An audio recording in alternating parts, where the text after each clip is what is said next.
Auzubillahiminashaitanirrajim. Bismillahirrahmanirrahim. Ladies and gentlemen, Assalamu alaikum. This is me, Sara Baloch, and I warmly welcome each one of you to the mega transmission of PSL Season 9. We call it PSL Hangama, और क्या हंगामा खेज performance देखी है आज हमने by team Quetta Gladiators. जी हाँ, it was the 4th number of the PSL match. आज कदाफी stadium में मैच हुआ लाहौर कलंदर्स एंड क्वेटा ग्लैडिएटर्स क्वेटा के बीच में, और किस तरीके से लाहौर कलंदर्स आया 187 रन ऑन बोर्ड किए 7 विकेटों के नुकसान पे। क्वेटा आया चेस करते करते 188 रन ऑन बोर्ड करके 5 विकेटों के नुकसान पे they have actually won the game just by 7 wickets. लेकिन आज का मैच फिनिशर कौन साबित हुआ? आज का मैच फिनिशर क्या सरफराज साबित हुए? क्या राइड रोसू साबित हुए? नहीं, आज का जो मैच फिनिशर था वो हमारा इमर्जिंग टैलेंट ख्वाजा नाफे साबित हुआ। जिस तरीके से उन्होंने शॉट्स लगाए, 60 रन ऑन बोर्ड किए 31 बॉल्स पे। जनाब, उनके चौके 4 चौके थे और 3 छक्के थे। यानी ये शानदार इनिंग्स हमें आज 4th मैच में देखने को मिली। अगेन एक हाई स्कोरिंग मैच था, लेकिन what has happened to the defending champions Lahore Qalandars? क्या हो गया है? क्या ये लम्हा फिक्रिया है या कोई बात नहीं? They will come over with this defeat. ये एक सवाल है जिसके ऊपर हम बातचीत करेंगे, क्योंकि बैटिंग लाइनअप में इतने इश्यूज नहीं देखे हमें। जो मसला आ रहा है वो बॉलिंग यूनिट में आ रहा है। हारिस की बात करें, रन कंसीड आज भी हुए, शाहीन की बात करें, so there are a lot of areas that needs to be covered. आप लोग हमारा शो देखते रहिए, उम्मीद आप लोग खैरियत से होंगे।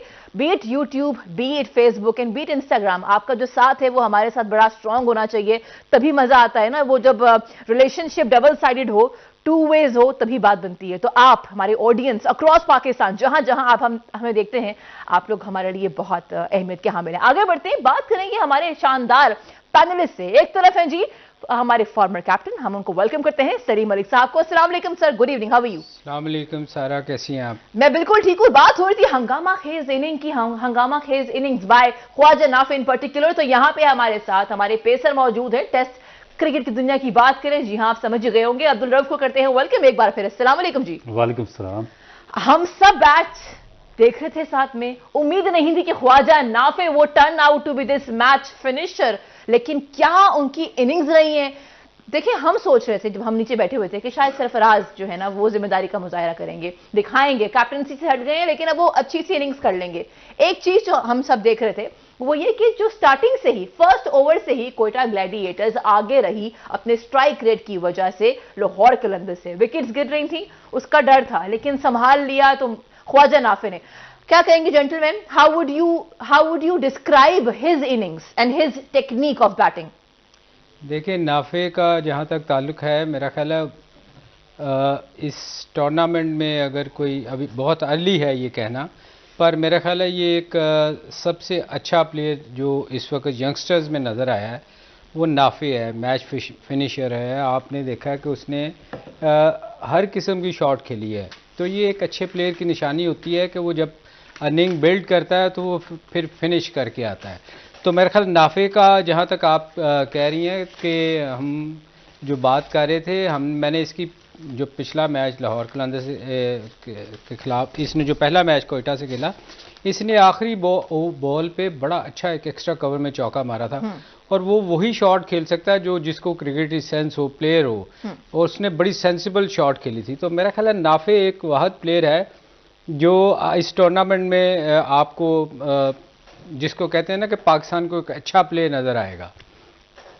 अच्छा, जहां ये बात हो रही है वहां पे हम आज मैं देख रही थी, जब कमेंटेटर्स को सुन भी रही थी, वो बड़े ब्लंट तरीके से उन्होंने कुछ बातें कही हैं।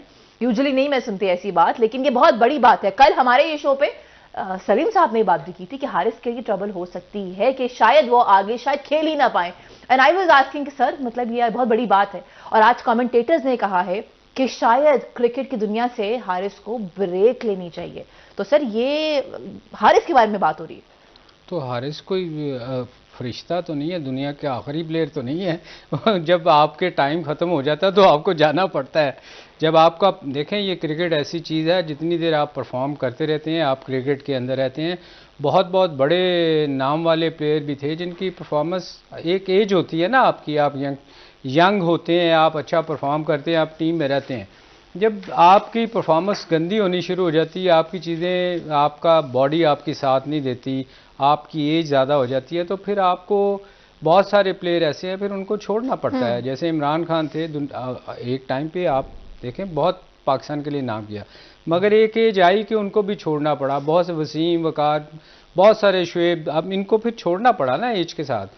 तो उनका इस तरह मार नहीं उनको कभी पड़ी थी जितनी पिछले कई 2-4 सीरीज से हम देख रहे हैं कि इनको हर ओवर में 10 से ज़्यादा स्कोर हो रहा है। तो वो किसी भी फास्ट बॉलर के लिए मेरा ख्याल है अलार्मिंग है, और अब मेरा ख्याल है उनको सोचना पड़ेगा। और सोचना क्या पड़ेगा, शायद अगले साल अगर इसी तरह परफॉर्मेंस रही तो शायद अगले सीजन में आपको नजर ही ना आए। अच्छा, हम बात चूंकि कर रहे हैं लाहौर की बॉलिंग यूनिट की, तो आपके सामने जो है वो स्कोर कार्ड भी है। आप लोग देख सकते हैं कि हारिस को सबसे ज्यादा आज रन्स जो हैं वो उन्होंने कंसीड किए हैं, 47 रन्स कंसीड किए हैं। 11.75 का जनाब इकोनॉमी रेट है। Having said that, it's not just Haris gentleman, it's Shaheen, it's Haris, it's Mohammad Hasnain and it's Mohammad Wasim as well। तो ये तो एक बॉलर नहीं है, ये जो मसला आ रहा है वो हमने देखा है। अगर हम बात करें अपने ऑस्ट्रेलिया की सीरीज में देख लें, न्यूजीलैंड को भी देख लें, हम वर्ल्ड कप, एशिया कप को भी देख लेते हैं, ये जो बॉलिंग यूनिट है जिसके बारे में कहा जाता था कि भाई ये तो नंबर 1 बॉलिंग यूनिट है, वो नंबर 1 दिखाई नहीं दे रहा है। So let's talk about this also. अच्छा देखिए, जो ये पीएसएल की ब्यूटी थी और जो पीएसएल का नाम बना वो पाकिस्तान का जो स्ट्रांग बॉलिंग यूनिट था उसकी वजह से बना। क्योंकि पीएसएल अगर पूरी दुनिया में इसका नाम बना तो इस वजह से बना कि जो सबसे ज़्यादा स्ट्रांग बॉलिंग लाइन और सबसे ज़्यादा इफेक्टिव और सबसे ज़्यादा एग्रेसिव बॉलिंग लाइन है वो इस पीएसएल में देखने में आती है, पाकिस्तान सुपर लीग में। ना तो बिग बैश में नज़र आती है, ना इंडियन प्रीमियर लीग में, ना बांग्लादेश लीग में। मगर अब देखें with the passage of the time में अब ये डिक्लाइन पे जा रहे हैं। हमारे जो प्रीमियर फास्ट बॉलर हैं 4 जिनका आपने नाम लिया, मोहम्मद हसनैन, मोहम्मद वसीम, शाहीन अफरीदी, जमान खान और उसके बाद हारिस रऊफ, ये वो लड़के हैं जो पिछले 5-6 साल से पाकिस्तान टीम को रिप्रेजेंट कर रहे हैं और हर बड़े इवेंट में पाकिस्तान के लिए खेल रहे हैं। मगर अगर आप देखें तो पिछले 2 साल से इनकी परफॉर्मेंस कंटिन्यूस डिक्लाइन का शिकार है। इन मैचेस में भी देखें कंटिन्यूस 4 ओवर में 50-50 रन ये कास्ट कर रहे हैं। उसके बाद फिर जो सबसे ज़्यादा एक जो लम्हा फिक्रिया आप कह सकते हैं पाकिस्तान क्रिकेट के लिए वो ये है कि मैंने किसी एक बॉलर का भी परफेक्ट एक्शन नहीं देखा। इनके जो एक्शन है वो इनकम्प्लीट है, ना मुकम्मल है। उसके बाद इंजरी प्रोन है, सबको इंजरी हुई है। फिर उसके बाद इनको जो कंट्रोवर्सीज जिस तरह हारिस रऊफ की बनी हुई है, कोई एक चीज़ नहीं है, 4-5 चीज़ें इनके साथ इकट्ठी जुड़ी हुई हैं। अब यहाँ पे ज़रूरत ये थी कि जो आपकी मैनेजमेंट होती है उसको मेंटोरशिप अच्छे तरीके से इनकी करनी चाहिए ताकि ये अपने अर्ली स्टेज में कैरियर के ये कंट्रोवर्सीज में ना उलझें। जिस तरह हारिस रऊफ का हुआ कि जिस तरीके से इनकी मेंटोरशिप की गई है उसमें इन्होंने जो लॉन्ग फॉर्मेट है उसको छोड़ दिया, फिर इनकी जो एक्शन है उस पर काम नहीं किया गया। उसके बाद फिर इन्होंने सेंट्रल कॉन्ट्रैक्ट लिया मगर सेंट्रल कॉन्ट्रैक्ट को छोड़ दिया और पाकिस्तान के लिए नहीं खेले। तो बेवजह फिर अब पाकिस्तान क्रिकेट बोर्ड ने इनको सेंट्रल कॉन्ट्रैक्ट से निकाल दिया। तो इसका मतलब है कि प्रेशर तो इन पर बिल्ड हुआ है। फिर जो दूसरी चीज़ है वो है जो पाकिस्तान का कोचिंग स्टाफ है जो पिछले 8-10 साल से जो काम कर रहा है और जो मेडिकल स्टाफ है। मसला क्या, आप ऑस्ट्रेलिया के बॉलर देखें, आप इंग्लैंड के देखें, आप न्यूजीलैंड के देखें, आप इंडिया के या साउथ अफ्रीका के देखें, तो वो 3 फॉर्मेट खेलते हैं। वो टेस्ट क्रिकेट भी खेलते हैं, वनडे भी खेलते हैं और T20 भी खेलते हैं, मगर इंजरी रेशियो उनका बहुत कम है। हमारे ये जो बॉलर हैं ये पहली दफ़ा ये ऑस्ट्रेलिया में नहीं भागे है टेस्ट क्रिकेट से। ये इससे पहले आपने देखा होगा जब इंग्लैंड की टीम पाकिस्तान के टूर पर आई, ऑस्ट्रेलिया पाकिस्तान के टूर पर आई, तो जितना पाकिस्तान का फास्ट बॉलिंग अटैक था सब भाग गया टेस्ट क्रिकेट छोड़ के। और रिसेंट जो सबसे बड़ी अभी एग्जांपल आई है कि जब ऑस्ट्रेलिया का टूर किया तो टेस्ट सीरीज से सारे भाग गए। और उसके बाद अभी जो हफीज का आप बात कर रहे थे उन्होंने यही बात किया कि एग्जैक्टली कि जब ये टेस्ट सीरीज आती है तो ये सारे भाग जाते हैं। अब T20 आई है तो ये सारे फिट होकर दोबारा खेल रहे हैं कि इसका मतलब है कि 2-2 ओवर के ये बॉलर हैं। तो इसमें जो पाकिस्तान क्रिकेट बोर्ड का थिंक टैंक है या मैनेजमेंट है, अगर उन्होंने प्रॉपर डिसीजन ना लिए, सही तौर पर एक टाइमली स्टेप ना लिए, तो आगे जाकर पाकिस्तान की क्रिकेट बोर्ड बुरी तरह सफ़र करने वाली है। मगर रऊफ ये जो सिलेक्शन हुई थी उस सिलेक्शन में तो यही लोग चीफ सिलेक्टर या आमिर वगैरह उन्होंने भी तो यही किया था। एग्जैक्टली बिल्कुल 100%। और असल में जो स्टेप लिया पाकिस्तान क्रिकेट बोर्ड ने बिल्कुल दुरुस्त लिया, जो इसको डिस्कार्ड किया सेंट्रल कॉन्ट्रैक्ट से। मगर जिन लोगों ने स्टेप लिया उनका रॉन्ग था, क्योंकि 2019 में यही हरकत वो कर चुके थे। आपके जो current chief selector Wahab Riaz हैं और ये मोहम्मद आमिर हैं, इन्होंने 2019 से टेस्ट क्रिकेट से ये इन्होंने छोड़ दी थी। और उस वक्त के जो कोच थे वकार यूनुस, उन्होंने कहा था कि इन्होंने पाकिस्तान क्रिकेट के साथ रिवॉल्ट किया है और इन्होंने हमें धोखा दिया कि ये टेस्ट क्रिकेट नहीं खेले और जो शॉर्ट फॉर्मेट है वो खेलने के लिए आ जाते हैं। स्टेप पाकिस्तान क्रिकेट बोर्ड का बिल्कुल ठीक है, मगर जिन लोगों के जरिए स्टेप लिया गया वो कंप्लीटली रॉन्ग है। अच्छा, ये बात जो है, आई स्टिल रिमेंबर, हमारे फॉर्मर क्रिकेटर्स यहाँ बैठे हुए शानदार पैनलिस्ट हैं, पर आई स्टिल रिमेंबर जब ये ऑस्ट्रेलिया की सीरीज का इंसिडेंट हुआ तो Wasim Akram, Waqar Younis, they were very blunt about this fact कि देखिए अजीम खिलाड़ी ऐसे नहीं बनते। अजीम खिलाड़ी बनने के लिए टेस्ट क्रिकेट खेलना पड़ता है, लेकिन ये पहली बार नहीं है। जैसे इन्होंने कहा, माजी में ये एक सेट हो चुका है ट्रेंड जिसको फॉलो किया गया है। अब ये ब्रेक कौन करेगा? पीसीबी ने इसकी शुरुआत कर दी है, क्योंकि पीसीबी ने उनका जो कॉन्ट्रैक्ट है उसको खत्म कर दिया। देखते हैं कि वो जून में एक्सपेक्टेड है कि वो रिन्यू होना, तो वो जब हो ना हो बात की बात है। इस वक्त लम्हा फिक्रिया लाहौर कलंदर्स के लिए जनाब, क्योंकि अगर शायद रन्स और वो कर लेते ऑन बोर्ड तो इतनी टेंशन ना होती, क्योंकि अपेरेंटली उनका बॉलिंग यूनिट उस तरह से काम नहीं कर रहा। इसको डिस्कस करेंगे मजीद, पर this show has been brought to you by Nomenclature Cadbury, presenting Lifebuoy Herbal Shampoo, powered by HBL, brought to you by New by Kaizen Paint and Refresh by Coke. हमारे साथ रहिएगा, एक छोटे से वक्फे के बाद हम वापस आएंगे, डिटेल में डिस्कस करेंगे कि what went wrong with Lahore Qalandars.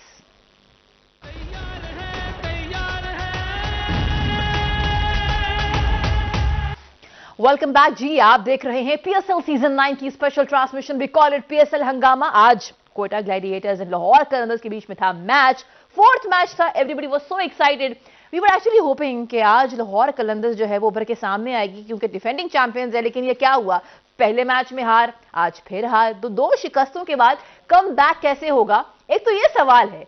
दूसरा सवाल ये है कि ये रायली रोसू की कैप्टनसी और सबसे बढ़ के इनका जो कोच तब्दील हुआ है, और अब जो है वो शेन वॉटसन की आने के बाद लग रहा है कोयटा ग्लैडिएटर्स का कोई गेम प्लान है। हर चीज प्लानिंग के साथ आई है, वे अलग ही कोई स्क्वाड लग रहा है। वो टीम जो पिछले साल बहुत ही डिसअपॉइंटिंग कैंपेन कर पाई थी, इस साल वो पहले ही मैच से गेम के अंदर हैं। तो हम दोबारा से बातचीत करेंगे सलीम साहब से और अब्दुल रऊफ साहब से। ये बड़ा इंपॉर्टेंट चीज है कि ये जो हमें चीज चेंज नजर आ रहा है, यानी एक तरफ डिफेंडिंग चैंपियंस कि जिनके बारे में ये छोटी थी कि भाई ये तो मतलब इनमें तो चीजें इंक्लूजन भी आ गया है, सिकंदर रजा भी इसके अंदर है और ये तो बहुत अच्छा होगा। लेकिन आज कोयटा ग्लैडिएटर्स गेम के अंदर पहले ओवर से था सर। तो सलीम मलिक साहब, आप बताइए कि ये क्या शेन वॉटसन के आने से हुआ है, या रायली रोसू की वजह से हुआ है, या ये लक है? ये किसी के आने से नहीं हुआ। असल में देखें, बात ये है, आपने पहले सेगमेंट में मैंने आपको कहा था ये 200 भी कर गए तो लाहौर कलंदर जीत नहीं सकेगा और डिसीजन गलत है। उसकी रीज़न ये थी कि इनकी बॉलिंग अटैक, अगर आप हमने उस वक्त पहले भी बात की थी कि इनकी बॉलिंग में वो डेप्थ नहीं है जो 2 साल पहले थी। मतलब हारिस आउट कर रहा था, शहीन की पेस थी, तो वो चीज़ इनमें नज़र नहीं आ रही। और स्पेशली हमने कहा था कि राशिद के ना होने की वजह से इनके पास स्पिनर का कम्बिनेशन इतना अच्छा नहीं है। अब अगर आप उसको ऑफ स्पिनर जो खिलाया सिकंदर रजा भी अगर आप देखें तो पार्ट टाइम बॉलर है, रेगुलर बॉलिंग ज़रूर करता है, पर उसको आप उससे कंपेयर नहीं किसी स्पिनर से कर सकते जो रेगुलर स्पिनर करते हैं।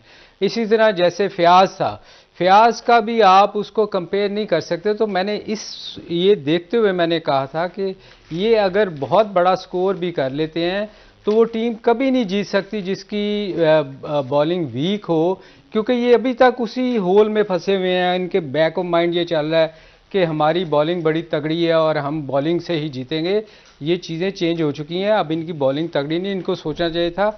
यही सोचते हुए मैंने आपको कहा था कि ये मैच नहीं जीतेंगे, ये 200 भी कर जाएं, ये मैच नहीं जीत सकेंगे क्योंकि इनकी बॉलिंग नहीं। प्लस इन्होंने फील्डिंग इतनी गंदी की है, अगर आप देखें तो इतने कैचेस छोड़े हैं, मिस फील्डिंग की हैं। जब आप हर चीज़ में आपके अगेंस्ट जा रही हो चीज़ें तो आप कभी मैच नहीं जीते। आज देखें, आज इन्होंने उसने जो स्कोर किया है, वो जो जहांदाद को भी देखें। आप अक्सर कहती हैं डेमो करके दिखाएं, आप थोड़ा सा आपको डेमो करके दिखाएंगे, इन्होंने वो लगाया नहीं हुआ। जहांदाद से आज इन्होंने स्कोर करवा दिया, ठीक है, लाहौर से खेला ना, बिल्कुल लाहौर से खेले हैं।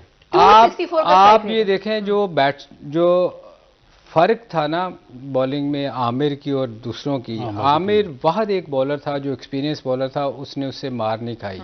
बाकी हसनैन को ले लें, बाकी जितने भी मोहम्मद वसीम को ले लें, वो सिर्फ बॉल ढूंढ रहा था ऑफ साइड से बाहर कि मुझे ऑफ साइड से बाहर बॉल मिले, और उसने कोई एक्स्ट्रा कवर नहीं मारा, सिर्फ एक शॉट मारा था मिड ऑन की तरफ। और वो उसको बॉल चाहिए होती है ऑफ साइड से बाहर या थोड़ी सी शॉर्ट ऑफ लेंथ। तो वो आप इतने डरे हुए थे सारे फास्ट बॉलर, मैं रऊफ यही बात कर रहे थे, मैंने कहा यार देखो कि कोई बंदा उसको आगे बॉल नहीं कर रहा यॉर्कर, उसने विकेटें भी छोड़ी, किसी ने आगे बॉल नहीं की। तो ये देखें, ये हसनैन या वसीम, ये जितने लोग हैं ये जूनियर नहीं हैं, इनको 5-5 6-6 साल हो गए हैं पाकिस्तान को खेलते हुए। इनको सीखना चाहिए, पाकिस्तान ने बहुत इन्वेस्ट किया हुआ है इनके ऊपर। किसी बंदे ने, आप डेमो कहती हैं ना, अक्सर मैं आपको ये डेमो करके दिखा देता हूँ, देखें आप विकेट छोड़ के खेला करते थे। नहीं वो वो खैर दूर की बात है, मैं ये आपको बताऊं, वो विकेटें छोड़ के इधर आ रहा था या वो यूं खड़ा हो रहा था, किसी ने उसको बड़ी कॉमन सेंस की बात है कि जब आप इस तरफ बॉल ढूंढ रहे होते हैं तो आपको बॉल उसके यहाँ करना चाहिए। एक बंदे सिवाय आमिर के अलावा किसी ने उसको यहाँ बॉल नहीं की। आखिरी ओवर्स देख लें, उससे एक चौका या छक्का नहीं लगा। उसकी रीज़न ये थी कि आमिर ने उसको सिर्फ इस जगह बॉल की। ये क्या फ़र्क था एक्सपीरियंस का। आमिर हालांकि देखें वो उस एज पे है कि वो क्रिकेट छोड़ने वाली एज पे आ चुका हुआ है, मगर उसमें इतनी सेंस है, ये होती है क्रिकेट सेंस, कि उसने हिलने नहीं दिया उसको। क्योंकि बाकी ये अब 6-6 साल हो गए हैं, 7-7 साल, ये किसकी ड्यूटी होती है? कप्तान की। ये किसकी ड्यूटी होती है? सीनियर प्लेयर्स की। या आप में लर्निंग, आपको इतनी समझ होनी चाहिए कि मैंने किस बॉलर को, बैट्समैन को कहाँ बॉलिंग करनी है, जो कि हमारे प्लेयर्स में मुझे अभी तक नज़र नहीं आ रही। पाकिस्तान इतने पैसे इन्वेस्ट कर रहा है, वो तो यूँ लग रहा था ये जो हमारे हसनैन या जो बॉलिंग करते हैं, इनको आप क्रेडिट, इनकी बातें सुन लें लोगों की, ये 1-2 आउट करेंगे तो पूरा पाकिस्तान शोर करना शुरू कर देता है, ये पाकिस्तान को फलां बंदा मिल गया, इनको पाकिस्तान के लिए खिलाना चाहिए, बड़ी ज़्यादती हो रही है। आज यूँ लग रहा था 2 ओवर के बाद, हसनैन को ही देख लें, हम ये दोनों बात कर रहे तो ऐसे लग रहा था ये अभी बिखर जाएंगे, टांग उसकी किधर जा रही थी, बॉल किधर जा रहा था। और ये होता है डर, कि बैट्समैन को डर के वो ऑफ स्टंप से बाहर भाग रहे थे। ये चीज़ें जो है ना, ये आपको सीखनी चाहिए। ये अब 6-6 7-7 साल हो गए हैं, अगर अभी भी नहीं सीखेंगे तो आगे वर्ल्ड कप आ रहा है, तो उसमें ये ऐसे बॉलरों को लेके जाना भी पाकिस्तान मेरा ख्याल ज्यादती है। अच्छा, वर्ल्ड कप की बात कर रहे हैं। I still remember Asia cup शुरू हुआ, वर्ल्ड कप शुरू हुआ ट्विटर पे, जो कि अब एक्स के नाम से जाना जाता है। अवाम में एक शोर मच गया था कि मोहम्मद आमिर वापस आओ। ठीक है जी, आज क्राउड था लाहौर का, एंड आप खुद देखिए कोयटा ग्लैडिएटर से मोहम्मद आमिर खेल रहे थे, लेकिन जो क्राउड था उसमें जो आवाज आ रही थी वो मोहम्मद आमिर की आ रही थी। और वो जो दमखम था, वो गुस्सा, वो फ्रस्ट्रेशन नजर आई जब वो आउट नहीं कर पा रहे थे सिकंदर रजा को। लेकिन जैसे उन्होंने सिकंदर को आउट किया है, कैच जनाब जैसन रॉय ने पिक किया, और वो एक चीज, एक जेस्चर जो मोहम्मद आमिर की आज बॉलिंग में देखा, वाकई वो मिसिंग लगता है हमें। लेकिन again I would come to you, हम बात कर रहे हैं मोहम्मद आमिर ने इससे पहले भी जो अपनी इनिंग्स दिखाई हैं, जो इससे पहले मैच खेला था, ही वाज ब्रिलियंट, उनकी इकोनॉमी रेट बेहतरीन थी। Having said that, Mohammad Amir की एक ओल्ड बात है, अब जो लोग खेल रहे हैं मुझे लगता है वो भी एक ओल्ड बात है। नई बात कैसे होगी? पाकिस्तान के पास नए बॉलिंग यूनिट कब आएगी? रिप्लेस कौन करेगा इनको? देखें, यही तो $1 मिलियन क्वेश्चन है कि काफ़ी अरसे से जो किया जा रहा है कि पाकिस्तान के पास रिप्लेसमेंट क्यों नहीं है। ना आपके पास मिडिल ऑर्डर की रिप्लेसमेंट है, ना लोअर मिडिल ऑर्डर की रिप्लेसमेंट है, ना आपके पास फास्ट बॉलर की रिप्लेसमेंट है, ना आपके पास लेफ्ट आर्म स्पिनर की रिप्लेसमेंट है। तो उसका मतलब है जो आपका जो डोमेस्टिक स्ट्रक्चर है या ग्रास रूट स्ट्रक्चर है, टोटली कोलैप्स है। तो जो आपका यहाँ पर कोचिंग स्टाफ है या हाई परफॉर्मेंस सेंटर है, वो क्या काम कर रहा है कि जब वो प्रोडक्शन नहीं दे रहा?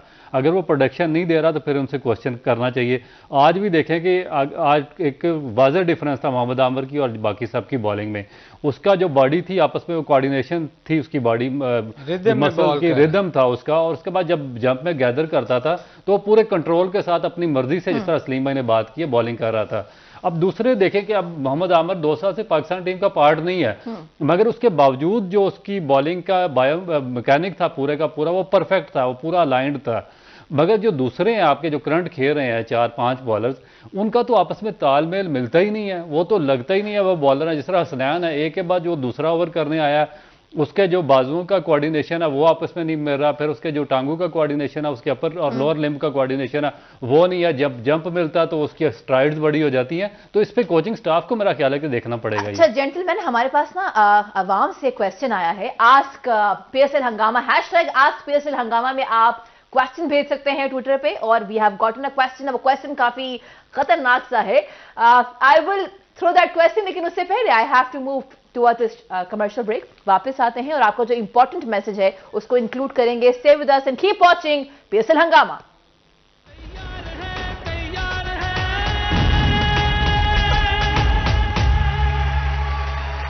Welcome back. You are watching PSL Season 9 special transmission. We call it PSL Hangama. Quetta Gladiators and Lahore Qalandars के बीच में था मैच। लाहौर कलंदर्स आज फिर ना जीत पाए, क्वेश्चंस हैं उस पर मजीद बात करेंगे, लेकिन this show has been brought to you by Nomenclature Cadbury, presenting Lifebuoy Herbal Shampoo, powered by HBL, new by Kaizen Paints and refreshed by Coke. Having said that, जब ये सारी बातें हो रही हैं तो कुछ मीठा होना चाहिए। पीएसएल की डिस्कशन हो, मैच पे बात हो और मीठा ना हो तो ये तो ना हो पाएगा। जनाब, पहले मैंने डिस्कशन की कि औरतों पे और बच्चियों के लिए बड़ा इंपॉर्टेंट है खेल में मसरूफ होना। आप बड़े पॉजिटिव रहते हैं, आप बड़े प्रोग्रेसिव रहते हैं, और कैडबरी ने वर्ल्ड कप में ये इनिशिएटिव लिया था। 6 मंथ्स की एक स्कॉलरशिप थी जो उन्होंने आगाज की ड्यूरिंग वर्ल्ड कप, और अब जबकि पीएसएल है, पाकिस्तान सुपर लीग, पाकिस्तान का अपना प्रेस्टिजियस ब्रांड, इस बार फिर उन लोगों ने अपने इनिशिएटिव को रिज्यूम किया है। Cadbury Dairy Milk award basically हर मैच के ऊपर जहां 100 रन्स बनेंगे ऑन बोर्ड, वहां पे एक अवार्ड दिया जाएगा। लेकिन आप हिस्सा कैसे बनेंगे उस कैंपेन का? आपको जाना है www.cadbury.pakistan.com पे, वहां जाके आपने एनरोल करना है, रजिस्टर करना है अपना नाम, और आप में से कुछ चंद नसीब जीत पाएंगे ये स्कॉलरशिप, जो कि 6 मंथ की ट्रेनिंग प्रोग्राम है। बाकायदा प्रोफेशनली आपको वो ट्रेन करेंगे, इक्विपमेंट्स वगैरह हर चीज, everything is going to be FOC. Pakistan ये बहुत अच्छा इनिशिएट कर रहा है, जहां पीएसएल हो रहा है वहां पे कैडबरी उनका साथ दे रहा है, और लड़कियां हमें इंशाल्लाह मजीद और नजर आएंगी। हैविंग सेड दैट, बात करते हैं, आज 2 खिलाड़ी बड़े प्रोमिनेंट नजर आए, एंड आई वाज थिंकिंग, हमने एशिया कप देखा, हमने वर्ल्ड कप देखा, हमें ना मिडिल ऑर्डर बड़ा स्ट्रगल करते हुए नजर आता है। मतलब बॉलिंग के मसाइल भी हैं, मसाइल कुछ कम नहीं है, लेकिन जब हम मिडिल ऑर्डर को स्ट्रगल करते हुए देखते हैं तो शायद, मैं कोई बड़ी बात नहीं कर रही, हमारे साथ हमारे एक्सपर्ट्स हैं, वो मुझे गाइड करेंगे इस पे, लेकिन क्या साहिबजादा फरहान की इनिंग्स को देखते हुए आज की, और ख्वाजा नाफे इमर्जिंग टैलेंट को इतना उभरता हुआ देखते, क्या ये हमें वर्ल्ड कप के स्क्वाड में नजर आ सकते हैं मिडिल ऑर्डर की? I don't know gentleman, I really want कि आप इस पे अगर कोई रोशनी डाल सकें, तो जो लोग देख रहे हैं और लोगों के माइंड में क्वेश्चन है, middle order is struggling, can they fit in the squad? जी बिल्कुल हो सकता है, क्योंकि पाकिस्तान का जो मिडिल ऑर्डर है, आपने पीछे वर्ल्ड कप देखा, एशिया कप देखा, उसके बाद ये जो न्यूजीलैंड की सीरीज देखी है, उससे पहले जो वर्ल्ड कप हुआ T20 वर्ल्ड कप, उसमें जो पाकिस्तान का मिडिल ऑर्डर था, लोअर मिडिल ऑर्डर था, बहुत बुरी तरह स्ट्रगल कर रहा था। मगर अब ये अच्छी चीज़ देखने में आई है कि ये जो यंगस्टर्स आपके, जिस तरह ख्वाजा नाफे है, उसने आज 187 रन चेज करने में हेल्प किया कोयटा ग्लैडिएटर को, और नॉट आउट गया। बड़ी अच्छी उन्होंने एक बैलेंस इनिंग खेली है, और जो सबसे अच्छी चीज़ उनकी इनिंग की ये है कि टेक्निक वाइज बहुत ज़्यादा वो परफेक्ट हैं। वो पाकिस्तान ने इससे पहले मिडिल ऑर्डर में काफ़ी प्लेयर्स ट्राई किए हैं, हैदर अली को ट्राई किया, उसके बाद खुशदिल शाह थे, आसिफ अली थे, इफ्तिखार को खिला रहे हैं, मगर उस तरह के जो रिजल्ट हैं वो आ नहीं रहे जो कि पाकिस्तान हासिल करना चाह रहा है। मगर आज जो ख्वाजा नाफे की इनिंग थी, वो एक, आप उसको कह सकते हैं कि मैच्योर इनिंग थी, एक यंगस्टर की जो कि प्रॉपर टेक्निक के साथ बैटिंग कर रहे थे।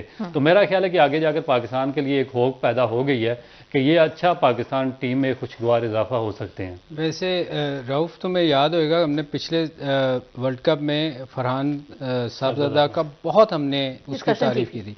इवन मैंने अपने वीलॉग में भी इसका जिक्र किया था कि वो पाकिस्तान का टॉप स्कोरर है, हर साल वो अच्छा स्कोर कर रहा है, मगर उसको क्यों उसके साथ ज्यादती कर रहे हैं। मगर एक अच्छी चीज़ हुई है कि उसको मौका मिला, अल्लाह ने मौका दिया, और उसने 2 मैचों में इनिंग्स कर दी। अब ये इनको समझ नहीं आएगी कि उसको कैसे निकालें, और ये मैं ख्वाजा नाफे की भी मैं बात करता हूँ कि ये बड़ा लकी है बच्चा कि वो टीवी में लोगों की नज़रों में आ गया, क्योंकि होता ये है कि ऐसे बच्चों को मौका ही नहीं मिलता। आप उनको पीएसएल में मौका ही नहीं देते, क्योंकि उधर इंडिया में क्या नाम था उसका, जो ये कट्ठा इनका अंडर 19 का, शुभमन गिल, ये दोनों का इकट्ठा डेब्यू हुआ था अंडर 19। मगर बात ये है कि ये उस सर्कल में एक ऐसा सर्कल है जिसमें ये घुसने नहीं देते। तो जो नाफे ने आज इनिंग खेली है ना, ये बड़े प्लेयर की निशानी होती है, याद रखिएगा। जो यंगस्टर, इतना यंग प्लेयर हो के भी उसने मैच एंड तक लेके गया। नॉर्मली होता क्या है कि जो यंग प्लेयर होते हैं ना, वो आके अपना 10, 20, 30 स्कोर किया, ऊंची हिट मारी और आउट होके चले गए। उसमें एक सबसे अच्छी चीज़ ये थी कि उसने लास्ट बॉल तक चांस मतलब क्रिकेट वाली शॉटें खेली हैं, उसने गतके नहीं चलाए। जो जिस तरह आप उस वो जो है जिसकी आप तारीफ कर रहे थे एक बैट्समैन की, जहांदाद, अब वो उसमें और उसमें बहुत फर्क है। जहांदाद आसिफ अली है ना, वो उसने बड़ा पाकिस्तान के लिए 3-4 छक्के मारे थे, फिर उसके बाद देखें वो नजर नहीं आया कभी। ये उस कैटेगरी में है जहांदाद। ये प्लेयर है नाफे जो है, जो आपको लंबा नजर आएगा। अच्छा। जहांदाद जो है वो उसको एक टाइम आएगा कि उसको आउट स्विंग करने वाला अंदर लेके आएगा, उसको समझ नहीं आएगी, पकड़ा जाएगा, क्योंकि वो टेक्निकली साउंड नहीं है, क्योंकि वो लेके जाता है बैट ऊंचा और उसको ऑफ साइड पे बॉल मिलेगी और उसने उसी को मारना है। और यही हम बात कर रहे थे कि हमारे बॉलर्स में इतनी सेंस नहीं थी कि उसको कोई विकेटों के अंदर बॉल करे, अंदर लेके आए यॉर्कर, जैसे आमिर ने की। जो उसको हल्की सी आउट स्विंग करेगा वो उसको ले जाएगा, क्योंकि उसका बैट इधर ही रह जाएगा, अंदर आएगी वो LBW या बोल्ड होगा। नाफे और उसमें ये फ़र्क है कि नाफे पाकिस्तान के लिए लंबा खेलने वाला प्लेयर आपको मिलेगा। अल्लाह करे उसको नजर न लगे हमारी के वो अगले मैच में अच्छा करे। पॉजिटिव चीज पता क्या है कि जो पाकिस्तान का मिडिल ऑर्डर है ना, बेसिकली वो स्ट्रगल इसलिए कर रहा है कि अगर 12 ओवर्स में भी उनकी बारी आ जाती है, जो हमारे लेट ऑर्डर जो मिडिल ऑर्डर है, जिसमें शादाब खान थे, जिसमें खुशदिल शाह थे, आसिफ अली थे, इफ्तिखार हैं, तो हमारे 20 ओवर भी पूरे नहीं होते, हम 2 ओवर पहले ही आउट हो जाते हैं। तो क्योंकि उसमें प्रॉब्लम ये है कि टेक्निक के साथ नहीं खेलते। तो ये जो 2 लड़के आए हैं, जिसपे ख्वाजा नाफे है या साहबजादा फरहान है, इनकी जो अच्छी चीज़ ये है कि टेक्निक वाइज वेरी स्ट्रांग है और ये फिनिशर हैं और आखिरी ओवर तक जाते हैं। तो ये पाकिस्तान के लिए एक बड़ा पॉजिटिव नाफे तो अभी मेरे ख्याल अंडर 19 से ख्वाजा जो आया है, मगर साहबजादा जो है ये पिछले कई सालों से पाकिस्तान का टॉप स्कोरर रहा है। और इसमें डोमेस्टिक फर्स्ट क्लास सीजन का इसमें अच्छी बात ये है कि ये लंबा क्रिकेट खेलने वाले हैं, टेक्निक वाइज ये अच्छे प्लेयर हैं, फर्स्ट क्लास में इन्होंने बहुत स्कोर किया हुआ है। तो इसलिए अब मैं इसलिए कह रहा हूँ कि शुक्र है ये टीवी पे नजर आ गए हैं, अब ये बाहर नहीं होंगे, वरना वो एक सर्कल ऐसा है, वो 5-6-10 लोग जो है ना वो मिडिल ऑर्डर में नहीं किसी को आने देते, फास्ट बॉलिंग में किसी को नहीं आने देते। तो ये अच्छी चीज़ ये हुई है कि टीवी पे लोगों को नजर आ गया, अब ये बाहर नहीं होंगे, ये खेलेंगे। ये बड़ी अच्छी बात की इन्होंने। और आज कोयटा ग्लैडिएटर्स, जैसे मैंने पहले कहा कि फर्स्ट ओवर से ही वो लोग आगे थे लाहौर कलंदर से, उनके स्ट्राइक रेट बेहतरीन थे।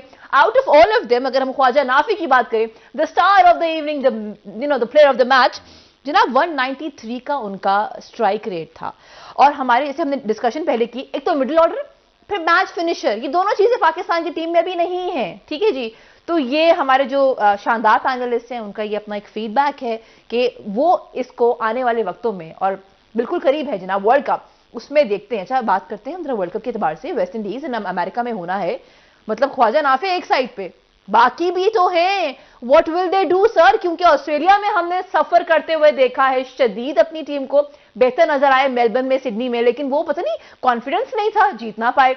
फिर न्यूजीलैंड सीरीज में हमें लगा कि भाई यहाँ तो सारे ओपनर्स भी चले गए हैं, तो हमारा बेस्ट स्क्वाड गया, अब तो हमसे हो पाएगा, लेकिन हमसे वो भी ना हो पाया। 4-1 का रिजल्ट था। So gentleman, I come back to you, what will we do, because world cup is coming.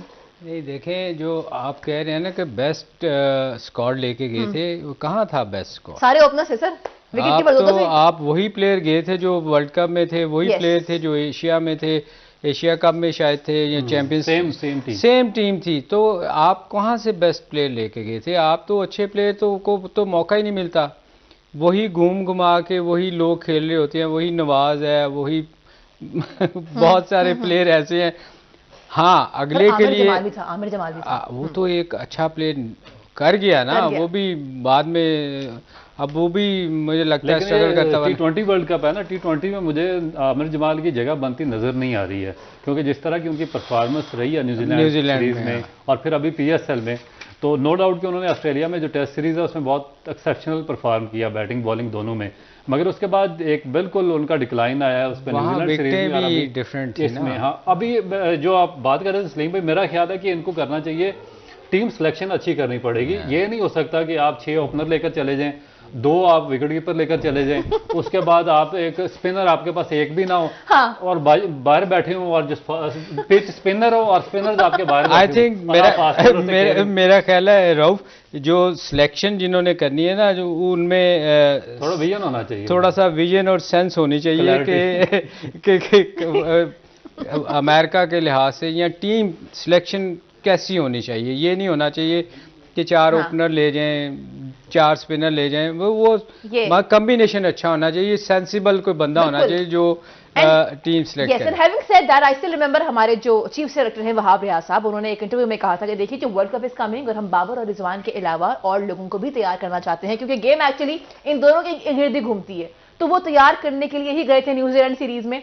इस पर एक सेकंड मैं आपको बताऊं, ये बात सुनना ही नहीं चाहता मैं शुरू से, क्योंकि पाकिस्तान क्रिकेट बोर्ड 70 साल से फंक्शनल इदारा है, हम 2 वर्ल्ड कप जीत चुके हैं, अभी हम कौन सी तैयारी कर रहे हैं? आपका सिस्टम 70 साल से वर्क कर रहा है, और आप हर दफा पाकिस्तान कौम को बेवकूफ बनाते हैं कि हम तैयारी कर रहे हैं, वो तैयारी कर रहे हैं, ये तैयारी कर रहे हैं। भाई अगर आप प्रोफेशनल लोग हैं तो आप प्रोफेशनली काम करें ना, आपकी टीम तैयार होनी चाहिए, हमें रिजल्ट चाहिए पाकिस्तानी कौम से। अच्छा जी, बातें बहुत ज्यादा है, लेकिन चूंकि आज 4th मैच था PSL सीजन 9 का, तो उस पर बहुत सारी बातें हो गई, पीसीबी को भी डिस्कस करेंगे, लेकिन दोस्तों कल है 5th match between Islamabad United and Multan Sultan. तो देखना यह है कि अगर हम इनके हेड टू हेड मैचेस के एतबार से बात करें, 13 मैचेस इन दोनों के बीच में हुए हैं, 7 टाइम्स मुल्तान सुल्तान की किस्मत में विक्ट्री आई है और 6 मरतबा इस्लामाबाद। अब कल देखते हैं, दोनों ही टीम्स ने काफी शानदार परफॉर्मेंस दी है in this PSL season. All the very best to both the teams, और आप लोगों का बहुत शुक्रिया, आप लोगों ने ट्यून इन किया, अपना फीडबैक जरूर दीजिएगा। सर, आप लोगों का बहुत शुक्रिया, रऊफ साहब एंड मलिक साहब। दिस इज मी सारा बलोच साइनिंग आउट, एंड जाते जाते मिल के कहेंगे ना, पाकिस्तान जिंदाबाद।